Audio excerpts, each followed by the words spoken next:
It's time for the Kim Hammer Show, where you'll learn how your state government affects you, your family, and community. Here's Kim Hammer. Good afternoon. It's great to have you joining me here today on the Kim Hammer Show. If you're listening on 101.1 FM The Answer, thank you for joining us on the radio. And if you're watching on Facebook Live, thank you for joining us on Facebook. As always, would appreciate it if you'd help promote, share the show with your friends so that they might tune in, listen, be a little bit more informed. You can get up-to-date information on things relevant to our Kansans by going to my website at www.thekimhammershow.com. That's www.thekimhammershow.com. You get updated information on the COVID virus, also on a lot of other things non-COVID related, and would appreciate you going up there and sharing and pushing that out. We got a little bit of a rainy weekend this weekend, as you've already figured out. If you're Central Arkansas, you got woke up by the thunderstorms this morning. If you're going out to the lake, just be careful, be mindful. Don't get yourself in a vulnerable position that you might be out away from the shore in your boat and a storm blow up on you. So just please be careful. And as we do celebrate Memorial Day weekend, let us always be mindful of those that have given their lives, have put themselves in harm's way in order that we might enjoy the freedoms that we do as U.S. citizens, thanking always those that serve in the military, especially those that have given their lives to their families. We want to be mindful to remember them. It's a difficult weekend for them. So just express your appreciation if you see a veteran, you see a family who lost a loved one in war and conflict, and just don't take the weekend for granted. Thank God and thank the veterans and those that have given their lives that we have the freedoms we do. I want to begin by thanking my sponsors, which are Everett Buick GMC down Saline County on I-30 there at Alcoa Road. You can get a great brand new vehicle or a pre-owned certified vehicle or service. Drove by there early this morning, and their service bay was full. It's a great place to go and get your vehicle serviced, whether you need tires or just need the oil changed. They provide great quality service. If you got a repair you need on your car, they can take care of you from bumper to bumper, top to bottom. Then also Baxley, Phillips, Mowdy, Realtors. They can take care of all your real estate needs here in Central Arkansas, whether it be commercial or residential. They can take care of you. They also have the rental office that can take care of your commercial or residential rental. A lot of people don't realize that realtors, especially Baxley, Phillips, Mowdy, they actually have an office that if you're looking to rent a house, or if you have a house that you want to rent, they're a great place to go as well, and you can get taken care of on both ends, regardless of whichever your need is. And then always to Edwards Food Giant and Edwards Cash Savers, located here in Central Arkansas, and then over there in Eastern Arkansas. I was in the Edwards this morning. Their shelves are fully stocked, and their meat department was fully stocked as well. And I know right now with all the issues going on with some of the meat processing plants shut down, and it's not so much the supply side of things, it's the processing side of things that has the meat markets backed up a little bit. But when I went into Edwards this morning, their shelves were full of meat, and good-looking meat too. So if you're looking to get something for the Memorial Day weekend, run by Edwards Food Giant or Edwards Cash Savers, and they will take care of you. Also remind you that tomorrow at noon on this station and also on Facebook Live, I'll be bringing a message for the church that I pastor, Saline Missionary Baptist Church, down in a community called Tull outside of Benton. I'll be delivering the message here, and then we're going to begin our worship services back on the 31st, but we're working on arrangements to continue to do Facebook Live, and so I'll have more for you about that. And just so you know what the subject matter is, last week I preached on fear.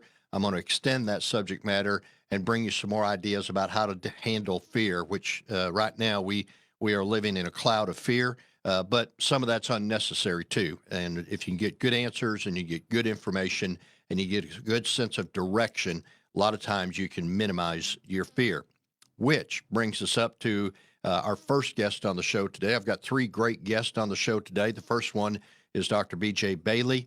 I'll talk more about him in just a second. Then I'm going to be joined by Dr. Martindale, who runs a private practice down in Benton as a primary care physician.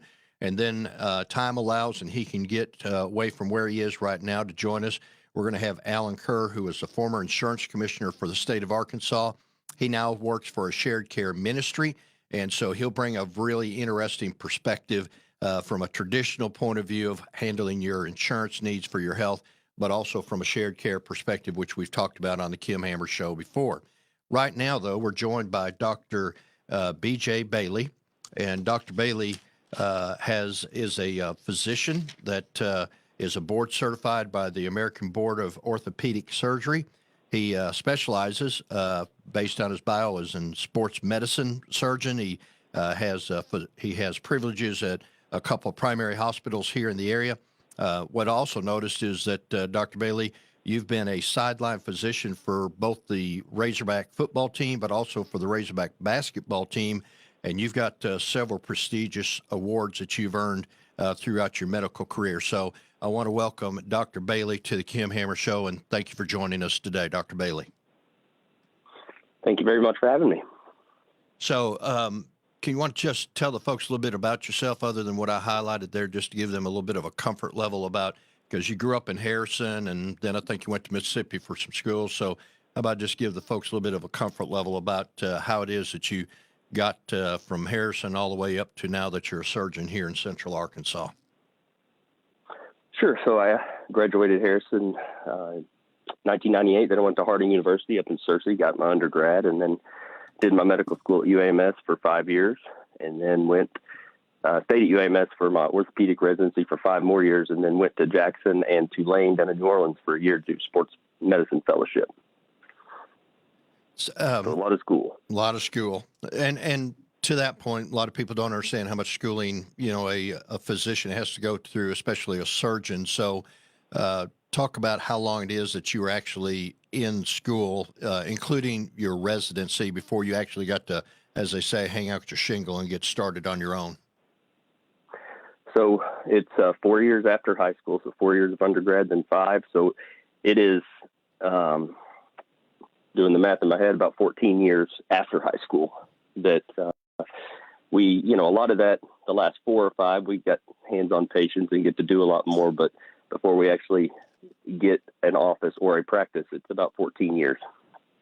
Which kind of leads into the subject I want to talk to you about as a physician. That now you've been practicing how long?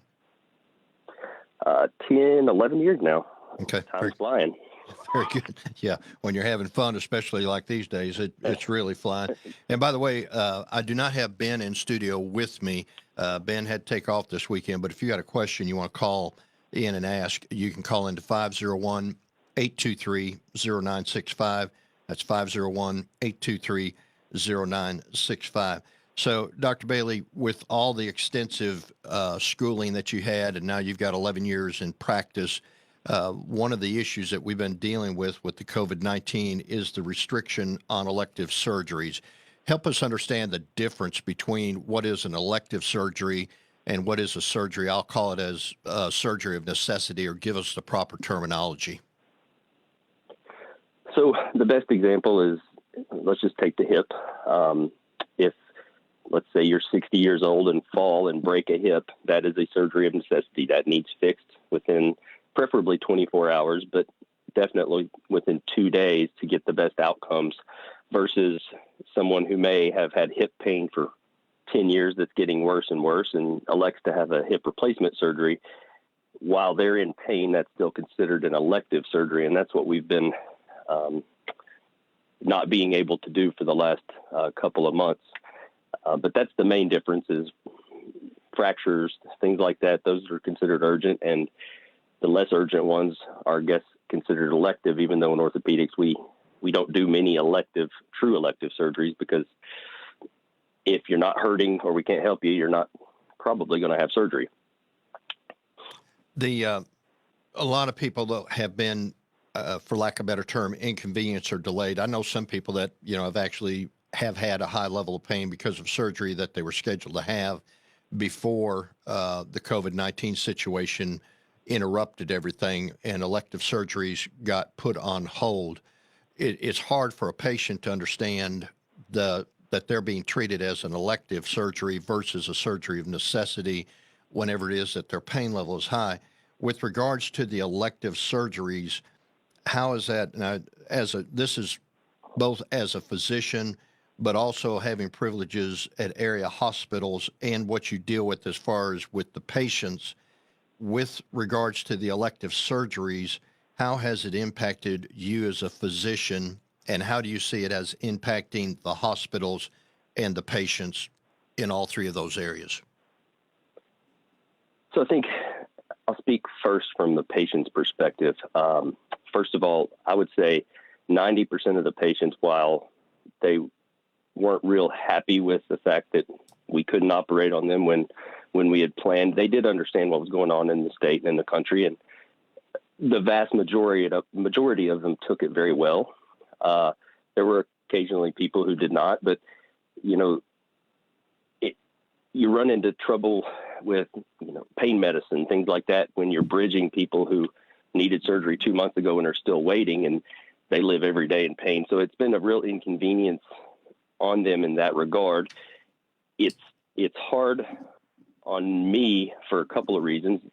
Number one, I feel bad for the patients and happen to be the one that delivers that news and kind of stratify urgency and how severe things are. And, that puts a lot of the onus on me to make those clinical decisions, because everybody who's hurting and who needs something done thinks, they're up at the top of the list when that may not be necessarily the case. But I'd say the vast majority of the patients have handled it pretty well, though they're disappointed and frustrated, and not knowing when the end is coming or when we can start back up has been their major frustration. And how do they deal with their discomfort in the meantime? As far as the hospital goes, most hospitals, and I can say this pretty confidently, whether they are a nonprofit or not, whether they make some money or they finish a little under budget, the vast majority of the income to the hospital is from the surgery department. That's how hospitals make a living and stay afloat. And that's been a real difficulty for every hospital, not just Central Arkansas, but even in the country, shutting those type of procedures down. It's just made things very difficult on them. Now they've got government, federal aid and things like that, which we're all aware of, which has helped, but it hasn't replaced what they lost from not being able to do these quote unquote elective procedures for the last 2 months. You mentioned about pain medicines a while ago. Recently in the last couple of years, there's been a real push to get the opioid situation under control, even down to the point that, teaching hospitals are kind of retraining physicians as far as they deal with pain management of their patients. During this time, what you mentioned about having to bridge a patient over, are you finding it difficult to manage the pain meds of the patients, given the restrictions that are on you as a physician and having to report, to the PBM and all the other requirements in the effort to try to get the opioid situation under control? That's been one of the more difficult things to manage, simply because everybody's pain threshold is very different and everybody manages pain in different ways. So that's where, not necessarily the science of medicine, but the art of medicine comes in, reading the patient sitting across from you, looking at vital signs, for example, that can tell you how much people are hurting, if their blood pressure is up or their pulse is up, things like that. But that's been very difficult. And really you just have to take it one person at a time on a case by case basis. And absolutely, I've written more preoperative pain medicine to some extent than I ever have in my 10 or 11 years in practice, but also went to a multimodal type of method to manage their pain. Injections are a huge stopgap, if you will. If someone's waiting on a knee replacement, well, it's not going to happen within the next month or two. This was 2 months ago. So you can give them a shot and maybe it gives them 5 weeks of relief. Well, that's 5 weeks that they weren't hurting. Now you can't give them another one then, but at least it gave them some relief and some quality of life while they were waiting for their procedure. But managing the pain has been very, very difficult, and you just do the best you can and take it on a case by case basis. With regards to getting, the elective surgeries, there's been about 2 months now worth of backlog. That doesn't count the people that would come in during that 2 months that are being added to the list to have elective surgeries. How far out do you think it'll be before you, if you want to share individually or collectively, your view of the landscape that it'll be that we're able to get the elective surgeries kind of back on track time-wise given the backlog that's been created over the last couple of months? That's a great question. I think every surgeon operates at a different pace and does different things, but I think on average it's going to take 2 to 3 months of working very hard and hospitals going 100%, staying staffed to the tilt to catch back up to where we were, say, early March, to where our waiting list, if you want to call it that, gets back to where it was in March. It's going to be at least 2 to 3 months, I would say. Well, and one thing I think people need to understand is just to know that you got a backlog of elective surgeries there that need to be made up. It's not just it's not just simply waving the wand, because a lot of hospitals have furloughed their nursing staff and some of their other critical staff because, and I'm going to get to the question in a minute, what you think as far as the job that's been done, but also what are things you think that maybe could have been handled better?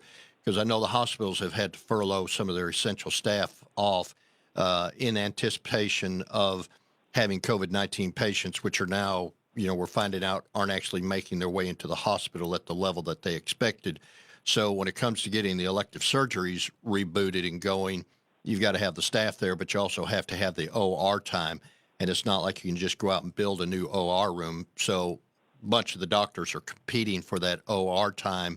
And do you anticipate that the hospitals, I know you're affiliated with 2 primary hospitals in the area. One is strictly pretty much orthopedic in itself, but do you see them expanding their operating room time and trying to get more hours out of the day than what they were getting?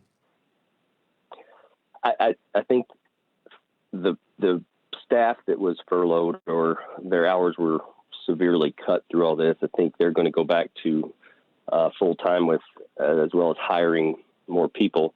I think the ORs are going to extend. Usually the operating room day ends tentatively at 3. Now things always go over that, but move that to maybe 5 o'clock and get 1 or maybe 2 more things in during an operating room day. But one of the main things that all hospitals are dealing with now that is the rate limiting factor in all this, I think, is we have used so much from a supply standpoint, anesthesia equipment, gowns, gloves, things of that nature, that it's all been allocated, say, to New York. Not all, but a vast majority of it's been allocated to, say, New York and these places that were hit the hardest. And it's harder for us to get enough of the supply chain type items that we need to do surgery to just say, hey, we're going to go full tilt for the next 2 or 3 months, because the supply chain hasn't caught up with that yet, because people, the people that make the gowns, the people that make the anesthesia equipment, things, they got furloughed too, to some extent, or downsized. And that's been something that maybe I didn't expect when all this started, that we're actually dealing with now, is how long can we operate with the supplies we have, knowing we're not getting any more for, maybe a month or 3 weeks, and making sure we keep enough on hand to do the things that have to be done.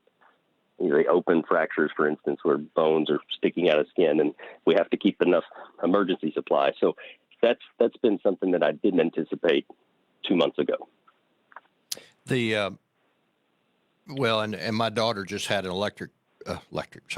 elective procedure here, I don't know, about a week ago, maybe 10 days ago. She had to be tested for COVID-19 within 48 hours of going in. So you throw that in the factor. What is different? I mean, there's the COVID-19 test that they have to take, but is there anything in addition that a patient would need to have done differently under the environment we're operating under now than before, other than getting the COVID-19 test? And the biggest impact that they've had is not only do they all have to go to the hospital 2 days before, like you mentioned, but, some of them are in that high risk population, and that is at risk, and making 2 trips to the hospital is not always optimal, but it's the lesser of the evils, I guess you would say. But the other thing is, after they take their COVID test, they're supposed to be confined to home, so that they're not potentially acquiring the virus between their test and their time for surgery. So that's been a lot of people like to spend the day before surgery going shopping and getting all their stuff done in anticipation of being down for a week or 2 or 3 or whatever, but they're supposed to go home. And that's been the biggest hindrance on them, I think, just from what I've heard from them. And that's all on the basis that everybody's going to do what they're supposed to do. And you hope that they do. Correct. For the sake of you as a physician and your staff and everybody else, so they don't, bring anything in having been tested.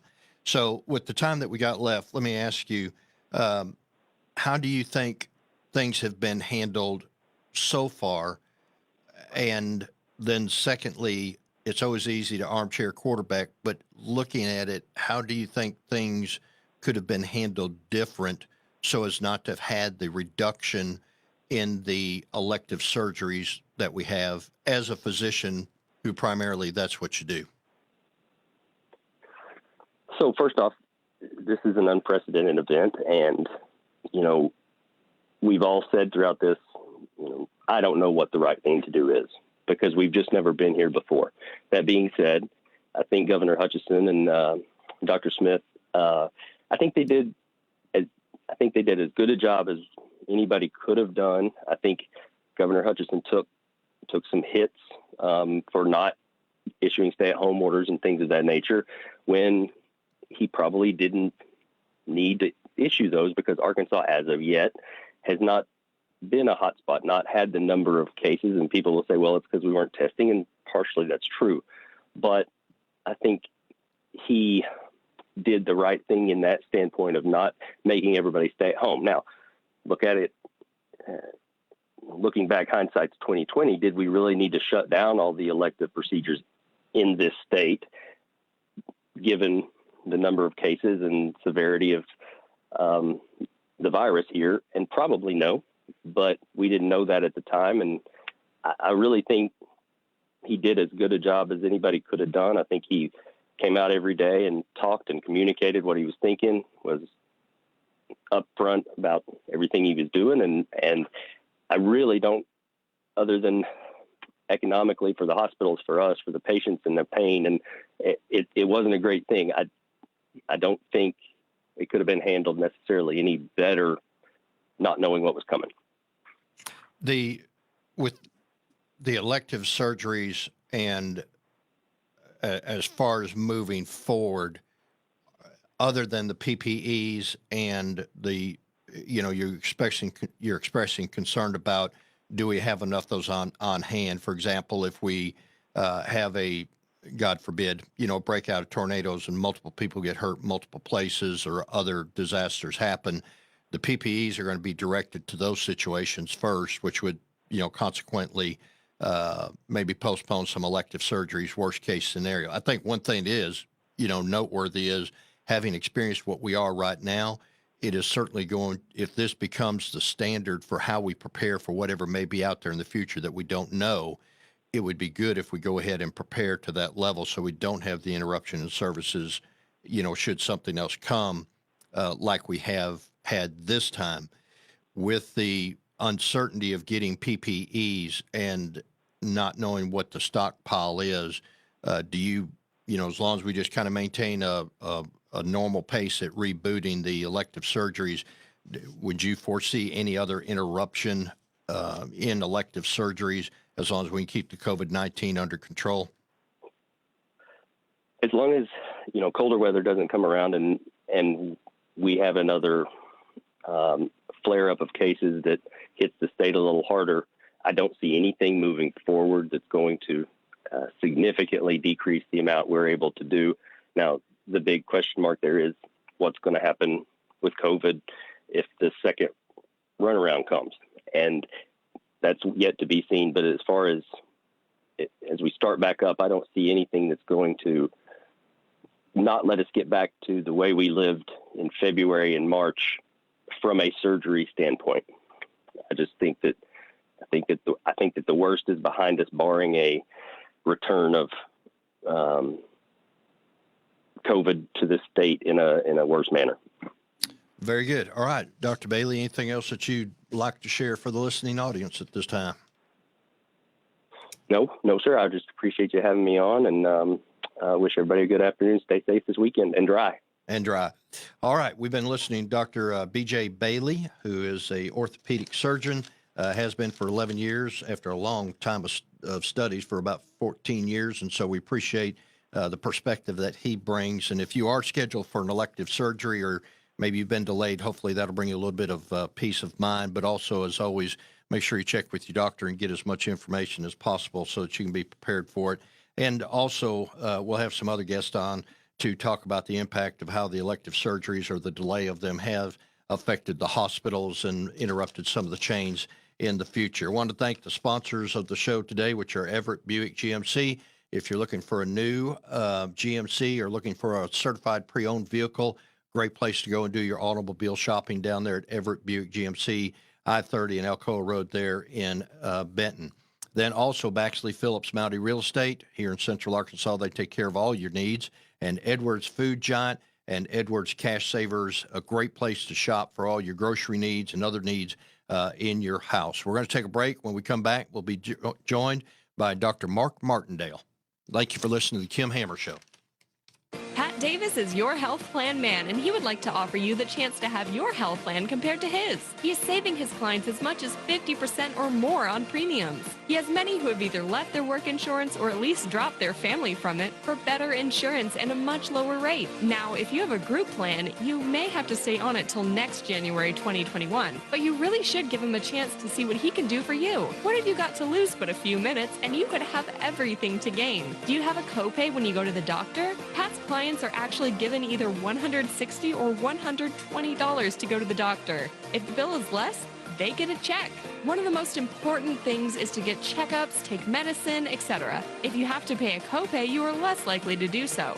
If you, in essence, get to go, you'll be happy to do so. If you don't have insurance, or do, go to yourhealthplanman.com or call or text him at 501-605-6935. He's local in Cabot, 501-605-6935. So I don't know if you saw this, but there was just this big study about anxiety among us. Really interesting in this study about what can keep us up at night. One of the top stressors out of all the things to worry about is paying for health care. A huge majority of us say we're worried about that. It's totally understandable, but there's an affordable alternative to health insurance. It's MediShare. It's a Christian healthcare sharing ministry, and it has worked beautifully for more than 25 years. And not only do people save lots of money, they get access to a huge network of doctors. They get to take advantage of 24/7 live access online where they can talk to a doctor and even get prescriptions. And of course, there is the savings. With MediShare, the typical family saves $500 a month. That can help you sleep easier too. There's a lot to love about it. No wonder it's grown so much. Here is the number to find out more. Call 855-BIBLE-11. That's 855-BIBLE 11. 855-BIBLE-11.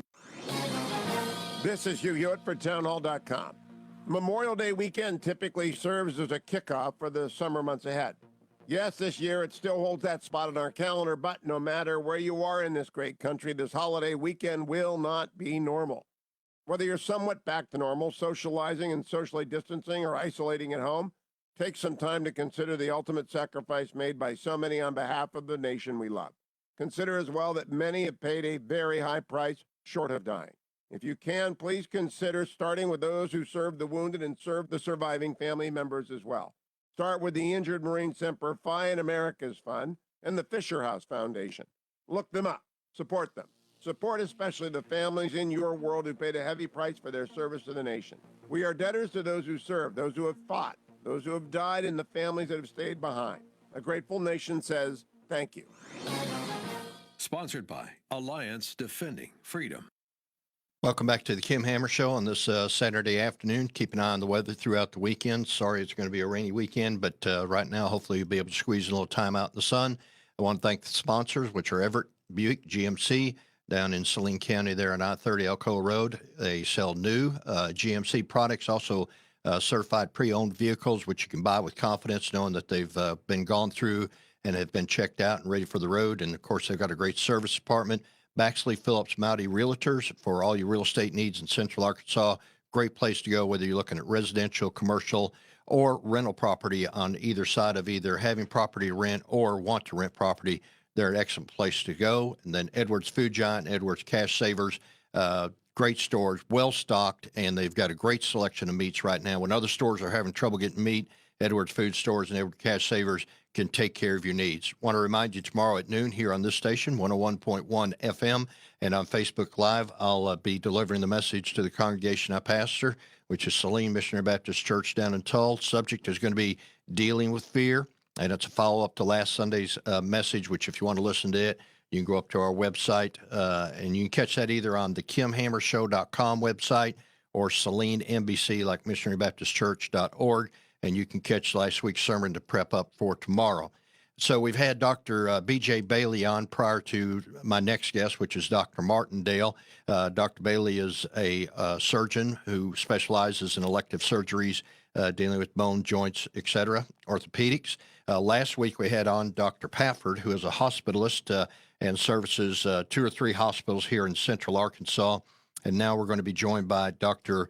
Mark Martindale, who is a general practitioner with a private practice down in Benton. And Dr. Martindale, thank you for joining me on the Kim Hammer Show this afternoon. You're welcome. Good to be. Y'all hear me okay? Well, right now we can. Try it again. Make sure we got a good connection there. Yeah, you got me good now?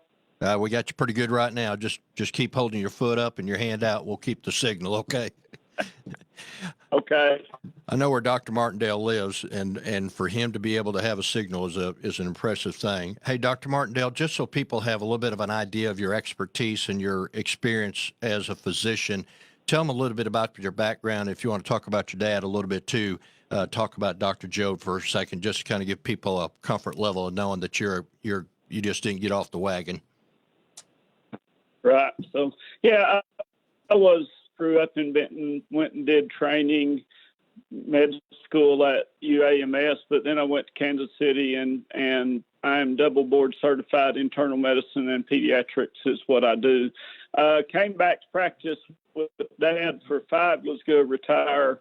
I'm right at 29 and he passed away in December, still practicing. So I actually got about 29 years with him instead of 5 years. And what a wonderful time. I got to teach him some of what I know. And then I got to learn a little tiny bit of all the life experiences and all his knowledge and all his diagnostics and all his how to deal with people and addiction. And so quite an amazing ride for me and really got me where I'm at right now. So, well, for a personal note, Dr. Joe, as he is affectionately called by so many people, was not only a great individual, in my opinion, but he was also a great physician.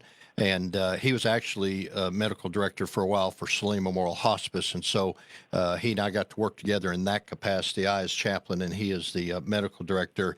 Was a great man of passion, but the combined experience together between his time and your time represents a vast amount of knowledge and also spans several generations, to bring different perspectives on things. And that's why I wanted to have you on the show today as a pediatrician, a general practitioner, internal medicine doctor. Just kind of give us the overall perspective that you have as a physician in dealing with this COVID-19 outbreak that we've had to deal with. Yeah, I mean, so I do make the majority of my living in the office, see patients also at the rehab unit at Saline Memorial. So I do get to see a little bit of it in the hospital as well. But,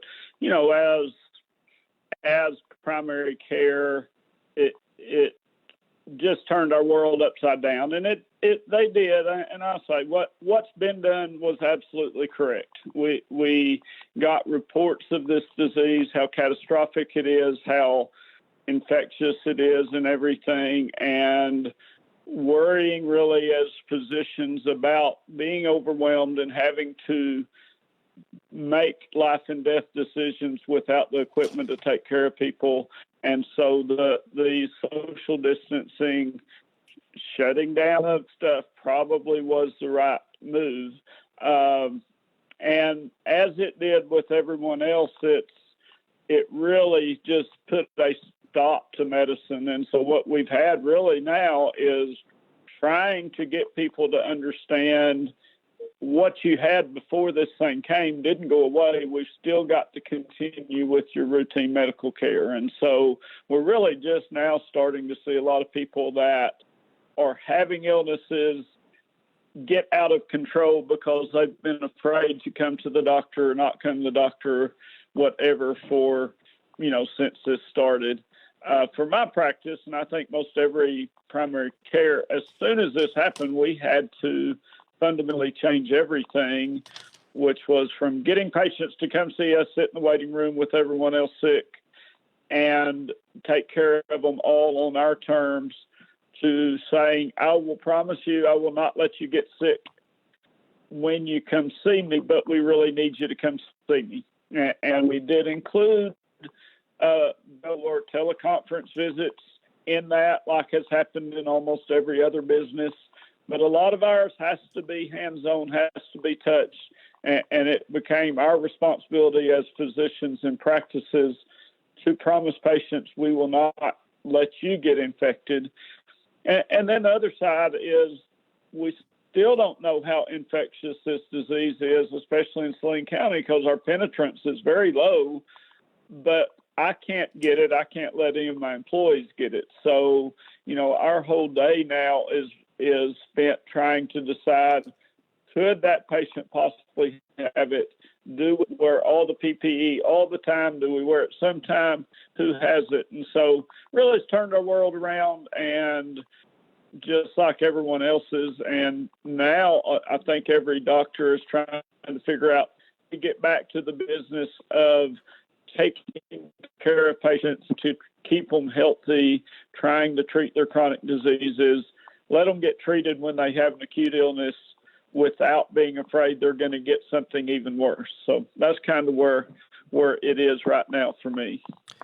One thing I heard that you were doing that was kind of being creative is a drive-through clinic, which, if you thought that they were sick or you had suspicion that you would actually go outside to see them. That's what I was told. How has it made you talked about telemedicine, but I mean, you're really having to rebuild your office model. Yeah, so kind of interesting, but when this started, I was set to go to the SEC tournament, which started on Wednesday, and to be off that week. Well, they played games Wednesday. I had already decided I would not go, and then I took the rest of the week off. And I told my people I was prepared. We're going to be doing a drive-through clinic starting Monday when I get back.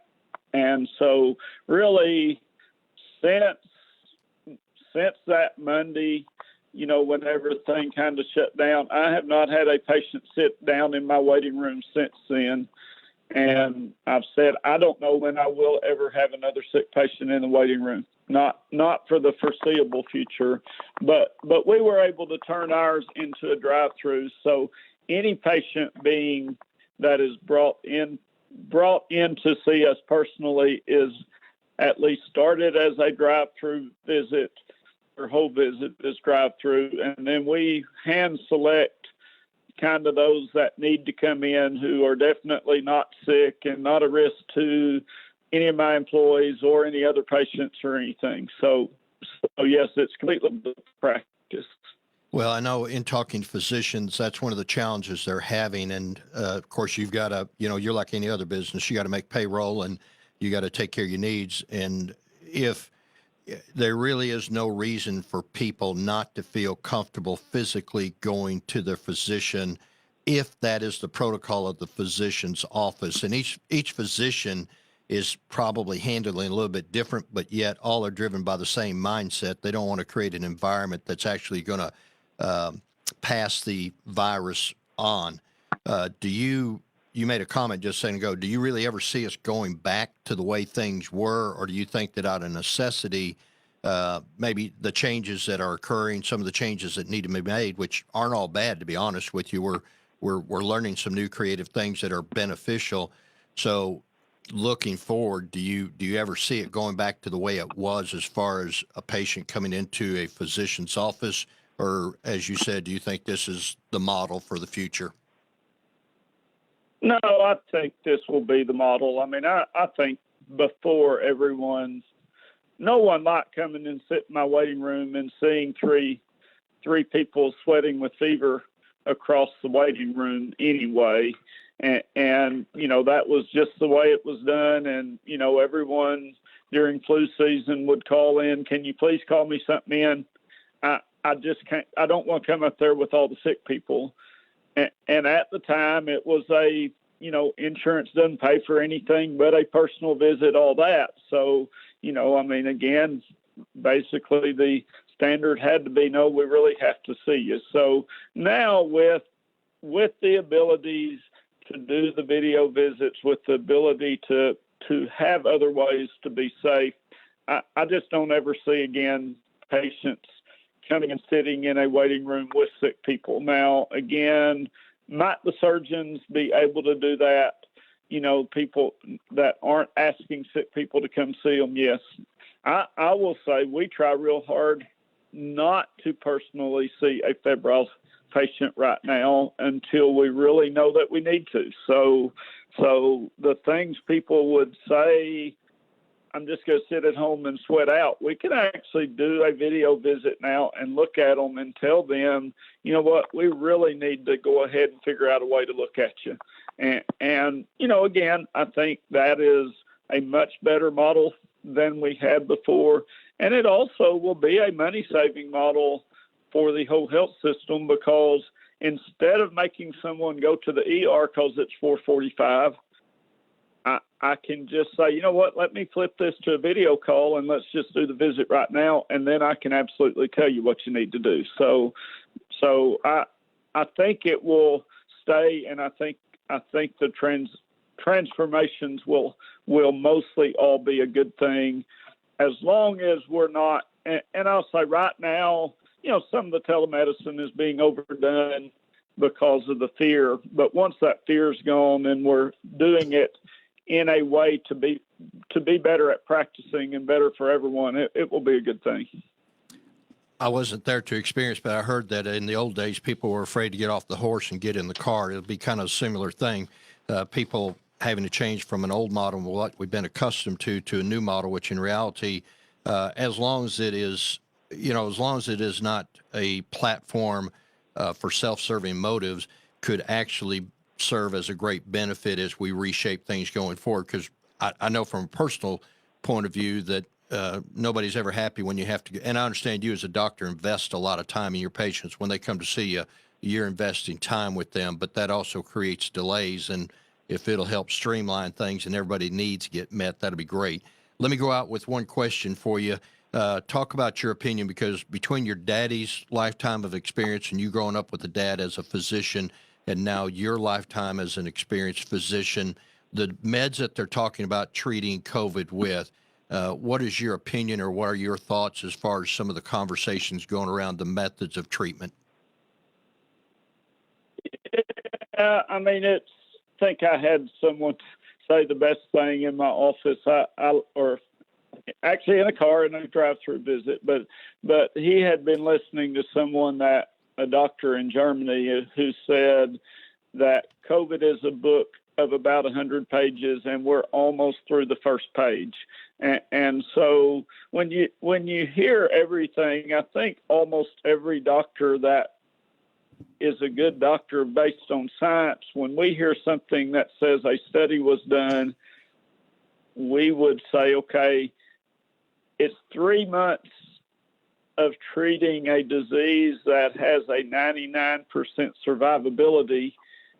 There is no way there can be a real study. You have case reports, and it's just like the hydroxychloroquine. We've known the side effects forever. They're no different treating this.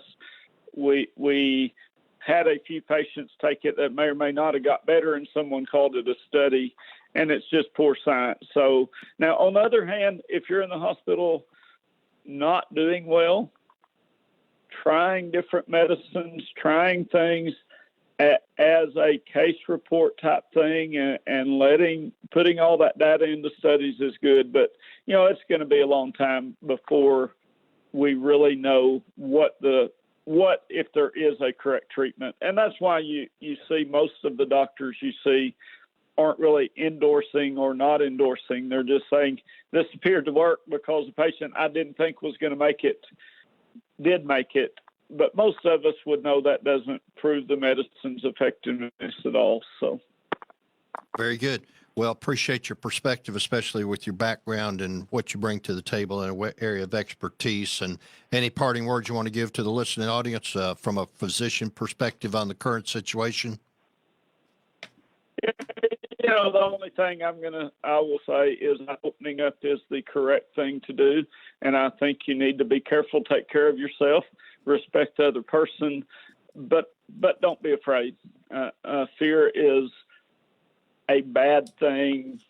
You know, a healthy respect is, I think, what Dad would have said we need to have. When you act out of fear, you often make poor decisions anyway. And so, again, let's get out there. Let's be safe. Let's respect. If you have something where you shouldn't get it, don't get out amongst people that might have it, but don't be afraid to open the world back. Very good. That's been Dr. Mark Martindale, a friend. I would call him a friend, but great physician, and appreciate the time that you spent with us today, Dr. Martindale, on the Kim Hammer Show. Now, calling into the studio is Alan Kerr, former Arkansas Insurance Commissioner. Alan, great to have you on the show today, and thank you for taking time out to be on the Kim Hammer Show today. Good afternoon, Senator. Glad to be here. Thank you. Earlier, we didn't see each other, but earlier was at the 2nd District Special Convention that was being held. Heard some great candidates speak. Hopefully, they were all vying for the position to be able to go and attend the convention for Donald Trump. Some of those were John Nabholz and Representative Carolyn Brown and Kerry Murphy, and just a long list. It was a difficult choice, I know, but I didn't get to see you, but I know you were there this morning, so appreciate you breaking away and coming to be on the Kim Hammer Show today. All right, tell us now who it is that you're representing or that you're working for these days. Well, these days I represent a health sharing ministry, which is it's a system that's been around for about 150 years and little known to folks. This is basically a community of Christians that come together and share their donations with those members that have health insurance, or I'm sorry, not insurance, but health bills, their health care bills, and they share in those bills. In other words, if you have a knee replacement and you have bills to pay for that, if you're a member, then everyone shares in those bills and takes care of those for you. It's not insurance, but it's a system that's been around a very long time. A lot of times churches will do them within their congregation. But this is up on a larger scale, and health sharing ministries are starting to come on the scene now because of the ACA and the lack of choices, quite honestly, that people have to manage their health care. This is becoming more and more popular. Well, and that's one reason I want to have you on. It's kind of, and honestly, today's just a little bit of a teaser. We've had the shared care ministry folks from another group on call in from out of state, but now you're in state representing one, and I want to have you on the show, where we can talk more in depth. But last week I had Dr. Pafford, who was a hospitalist, give me perspective on COVID-19, and as you probably heard just a minute ago, Dr. Martindale, and then preceding him, Dr. Bailey. Each one of them respected in each one of their fields, either as a hospitalist or as a orthopedic surgeon or as a general practitioner running his own office. How is it that the healthcare ministry works successfully in a pandemic environment like we're having today? And just kind of give us a little bit of a overview of how it's different than maybe having to deal with your traditional insurance companies in a COVID-19 pandemic environment. Well, I can't really speak for the other ministries, but One Share Health is very active in the COVID-19 world. We have test kits that are available to our members, and those are done. We've been doing quite a few of them. But honestly, so far, we've only had one member out of the tens of thousands that we have. We only had one member actually test positive. So This is a community of responsible people and very Christian people. And in this environment, of course, we're exposed to the same thing everybody else is, but they're being very proactive about it. So you guys have your own test kits that you've acquired for members that are potentially potential carriers of the disease, and just go to their physician, or how's that work? Well, these are there's several different kits out there. This is kind of the frontline kit that you do yourself and send off to a lab. If that comes back in any way positive, then we have you go in and have one done at a physician's office.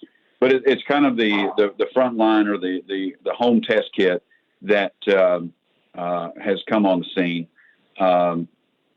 They are pretty easy to do, and but like I said, we haven't had any positives other than that just one, which is a good thing given the many people that you represent. Yes, sir. So, with your experiences having been the insurance commissioner for the state of Arkansas, and now in the capacity that you operate in, what do you see as the big differences that are the selling points, what you're doing now versus what you had to deal with before? Well, I mean, what I had to deal with before was total regulation over anything and everything insurance. Because of my regulatory experience and because of my insurance experience, healthcare ministries health sharing ministries are not regulated. And again, it's a ministry. It's very much like a church. And their goal is to remain unregulated or not as heavily regulated as insurance companies are, which is one of the reasons why their rates are about half what your normal insurance policy would run. Their member cost is far less than what you'd spend on an insurance policy, because they don't have quite the overhead. They don't have the regulation. They don't have all those hoops that you jump through. This is a situation where government is basically out of the way, and it's proof that a system where government gets out of the way operates much more efficiently and with more benefits to the member. Well, I'm going to tee it up, because that's why I want to have you come back on the show and talk about next time with your experience. Yes, and that's what makes you unique with, having been and maybe still are an insurance agent. I don't know, but with your expertise as, a commissioner, and now you've really seen it from all three sides. And what I want to have you come back on the show and talk about is how the regulations are limiting people from being able to save money. And yet there's also the aspect of consumer protection, because you don't want to provide a service to somebody and them be at risk as far as being taken advantage of. I've got about 2 minutes, so 1 minute of that time I want you to take and tell me how it is that you protect consumers that are aligned with what your services offer. Well, the biggest way we protect consumers with our services, again, the insurance department does not have purview over this system. The Attorney General does, the Department of Labor, because our authorization to do business is a federal letter from CMS. But the main purpose, or the main way we protect the consumers, is making them educated and educating them on what they're purchasing, educate them in how this system works, and making sure they know how it works. And, quite honestly, it is a ministry. It's a faith-based system. And, it's not for everybody, but those of faith have found it to be very, very helpful. Good deal. All right. I'll have you back on the show if you're willing to come back on. I feel you will be. And I appreciate you taking a little time away from your family today, just kind of whet the appetite and tee it up a little bit. That has been Alan Kerr. He was a former insurance commissioner here for the state of Arkansas. Now he works with a shared healthcare concept ministry, and we'll get him back on, because I want to compare the way the system's set up now and possibilities of how we could change it to make it better for you. You've been listening to The Kim Hammer Show. Thank you to my sponsors, Everett Buick GMC, Baxley, Phillips, Moudy, and Edwards Food Giant. I'll be on the air tomorrow at noon, delivering a message about dealing with your fear here on 101.1 FM. 101.1 FM. The Answer. KDXE FM. Kamak Village, Little Rock. A Salem Media Group station. 101.1 FM. The Answer.